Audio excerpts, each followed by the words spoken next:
Hi friends, welcome to Geetha சமையல். நல்லா சுட சோறு நல்லா சூடா இருக்கு.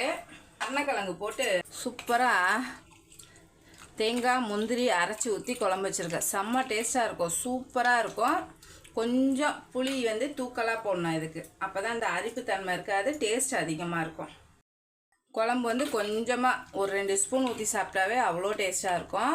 இஞ்சி ரசம் வச்சுருக்கேன், இஞ்சி போட்டு அவரைக்காய் பொரியல் மிளகுத்தூளும் சீரகத்தூளும் போட்டு தேங்காய் துருவல் போட்டு பண்ணியிருக்கேன். பீட்ரூட் பொரியல் தேங்காய் துருவல் போட்டு பண்ணியிருக்கேன்.